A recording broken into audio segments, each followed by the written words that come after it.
Welcome to our program on Kardec Radio.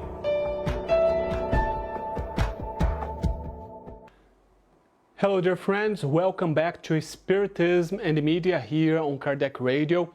Today I'm bringing a text from the book Aulas da Vida, or Life Lessons, in a free translation. It is a book by diverse authors, channeled by Francisco Cândido Xavier. It has not been translated into English yet, and this chapter that I'm bringing here is from André Luiz. André Luiz, we know him from the book Nosso Lar. He's the one who wrote the book Nosso Lar and all this collection, and so we know him a lot from the stories that he brought to us. And here is a very simple and very small text, and he's talking about words. The name of the text is In the Kingdom of the Word. So it's very good. I already love the title, because to think about the word as a kingdom, it's to give the word the importance that the word has in our lives, and how we need to really pay attention to the way that we use the words.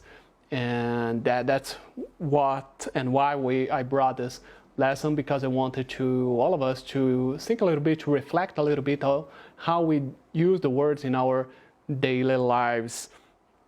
So the first sentences here is, don't shout, keep calm.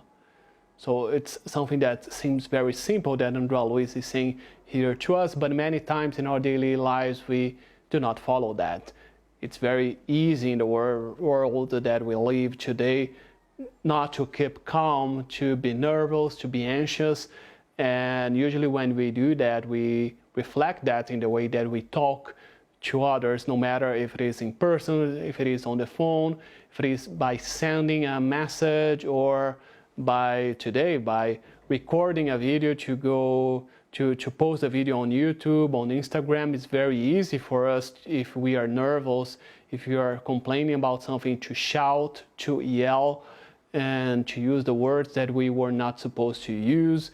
And let's think about how it's going to reflect on others, because we know we've been studying here in the show how powerful the word is, and all the vibrations that the words have with them, especially the way that we say them.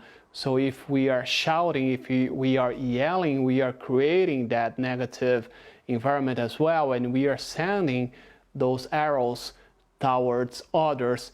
So imagine if I come here and start yelling while recording this video, how many people are going to receive those words, and how it's going to affect them. Many times people are going online to try to find elevated things, uplifting videos that can really bring peace to their lives, or even though they're not trying to consciously do that.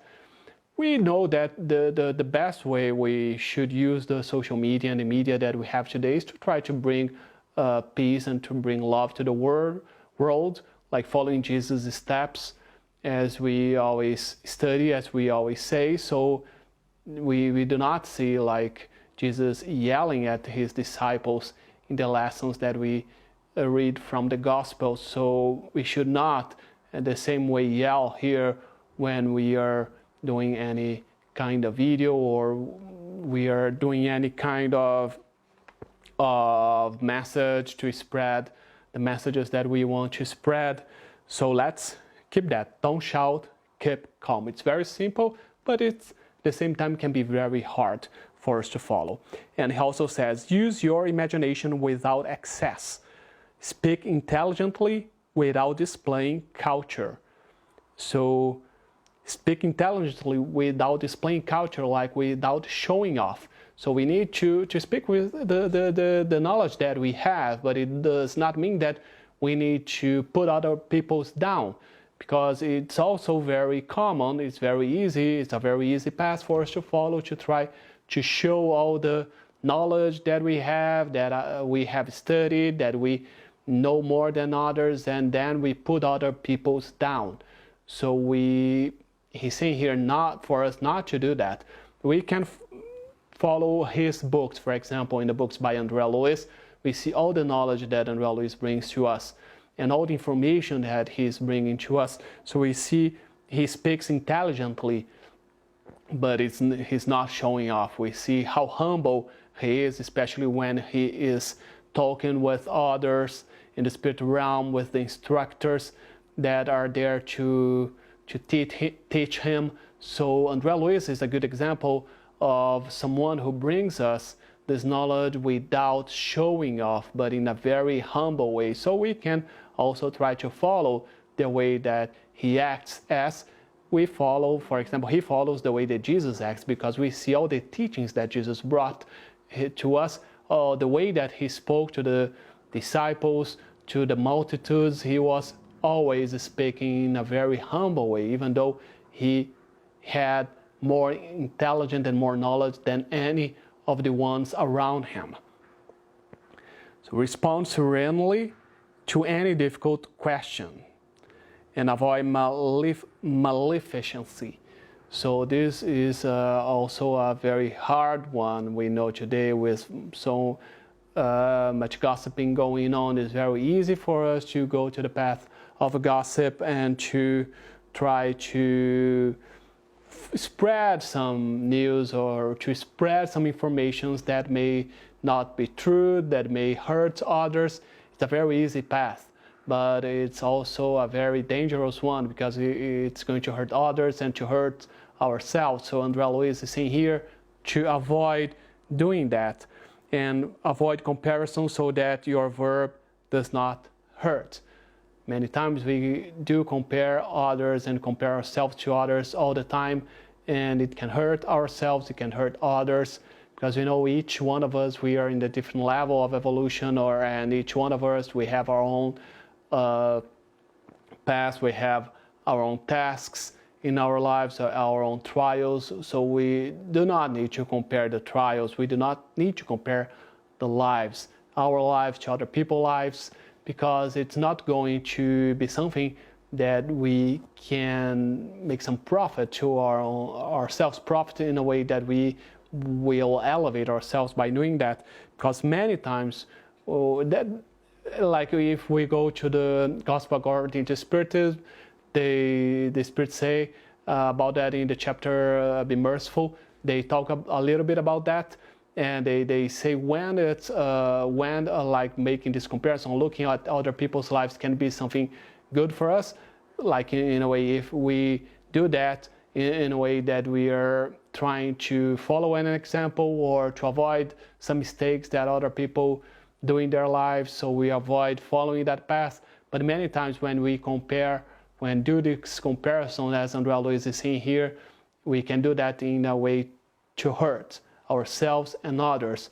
So the best way is still to avoid, if you're not able to do it the right way as the high elevated spirits bring to us and teach us, the best way is to avoid comparison, as he's saying here. And refrain from any unpleasant adjective for people, things, and circumstances.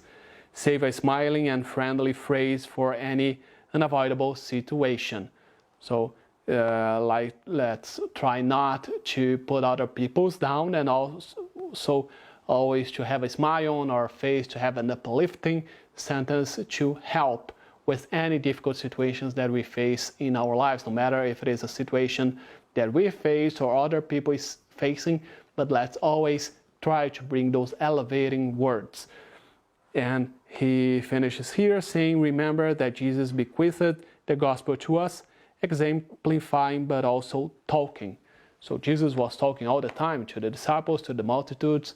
So the best way for us to, if you want to learn how to talk, if you want to learn the best way to use the words in our lives, the best way is always to follow Jesus and to watch and to learn from his examples. So as usually, I'm going to read a passage from the book Happy Life, channeled by Divaldo Franco, by the Spirit Joana de Angelis. So I'm going to open randomly here. So it's passage 181. Love is life's greatest lesson. Without love, goals have no meaning, leaving people at the mercy of their lower passions. Love disperses negativity's shadows and infuses gentleness into every act. Therefore, love everyone and everything. Practice love in nature, resplendent in the sun, air, water, trees, flowers, fruits, animals, and human beings. Let yourself be moved by the silent invitations that the Divine Father extends to you, and pour out your emotions on all things, softening yourself on the inside. The more you love, the less the claws of evil will reach you, for your heightened awareness will broaden your connection with life, and you will harvest only the effects of peace. Thank you so much for your company. May God be with all of us. See you next week.